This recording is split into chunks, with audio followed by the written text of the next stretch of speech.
For nearly a decade, hundreds of American spies, diplomats, and military personnel have lived with a cluster of chronic conditions collectively known as Havana syndrome. Initially, those symptoms were met with skepticism that they existed at all and doubt that a foreign adversary could be behind them.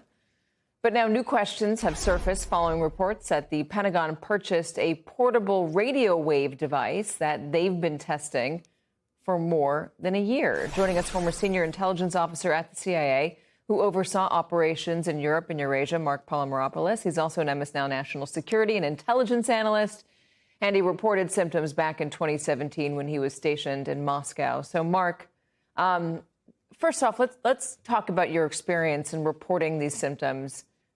What happened when you told the federal government that you think something happened? So, I was on a temporary duty assignment in Moscow in December 2017, and I woke up in the middle of the night with a horrible, cases of vertigo, splitting headaches, tinnitus ringing in my ears, and it started, months, if not years, of awful symptoms where effectively it ended my career. But I had reported it immediately to the CIA doctors, and unfortunately, over, again, weeks, months, and years, they didn't believe me. And it was, pretty kind of awful sense of moral injury when something happened to me, but my own organization was not supporting me. Finally, I went after I had to retire in July of 2019. And then in October of 2020, I went public almost as a whistleblower. And ultimately, the U.S. government sent me to Walter Reed and I was diagnosed with a traumatic brain injury. But it was a really terrible series of months and years in which I really suffered, and I really believe is unnecessarily so. Lots of other folks said they had the same experience when they tried to report their injuries. There was a lot of reporting around the time about what it could be and what it could be linked to, but there was nothing ever definitive.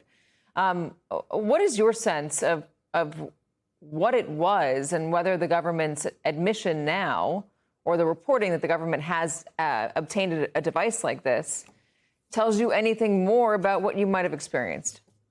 So, of course, these reports that just came out, and there's very good work from multiple national security reporters, including David Rode at MSNBC or MS Now as well.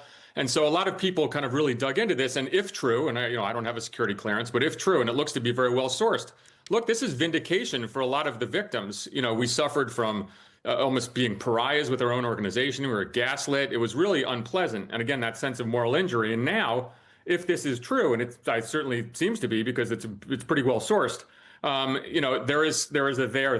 It's not that it wasn't psychosomatic conditions. It's not that nothing happened to me, and so there is a feeling of justice that is eventually going to come our way. I think a lot more has to be done. I'd like to see some accountability for those who really treated us poorly, but also attribution. Who's doing this? But I think we're getting there. At the end of the Biden administration, I was called down to the National Security Council. I had a 4-hour meeting with the NSC staff, and they actually said, "We believe you." And that seems to be consistent right now with this reporting, that something was collected, and really everything should change now in terms of the analysis. Why do you think you were met with such skepticism early on?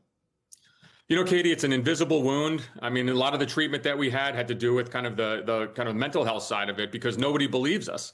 I painted it in art therapy, a painting which, some blood splattered on the back of a black canvas. I called it the gunshot. Almost like, hey, I wish there was something visible that could have happened to us, that I could have shown my bosses I'm really injured. But that's what happens with traumatic brain injury. And in some ways, if this actually is true, and I believe it is, it calls into question, why did we not hold the adversary responsible? And to me, it's an act of war. And so yeah, I so think the on Trump that question, right.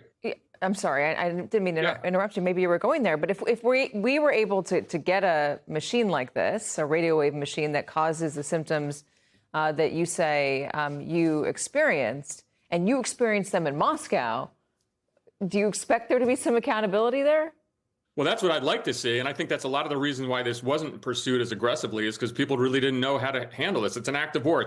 Look, Russian hybrid warfare is taking lots of shapes and forms now. They're certainly, conducting assassinations all over Europe. You can almost call them a rogue terrorist state. This would be in their playbook. And there's been a lot of good investigative work that showed the GRU, the Russian military intelligence, has units capable of doing this. And in fact, some investigative reporters have actually put them in the location of some of these attacks on my old colleagues. And so I think it's going to cause some uncomfortable questions and decisions, as this investigation goes forward. And I would urge Tulsi Gabbard and the DNI to continue on with this, because we should hold those responsible who did, again, commit acts of violence against American officials. All right, Mark Polymeropoulos, thank you very much for joining us. I appreciate it. And wait, just one more question. Do you feel better today? I do. It's been a long 8 years. At about the 5-year mark, I started feeling better. And so, it's thank you for asking. It's been a long recovery. Some of my colleagues, though, have not recovered. And that's really where my heart goes out to them. Gosh, I'm so sorry. Well, I am happy that you're feeling better. That is the good news here. Mark, thanks so much for joining us. Thanks, Katie.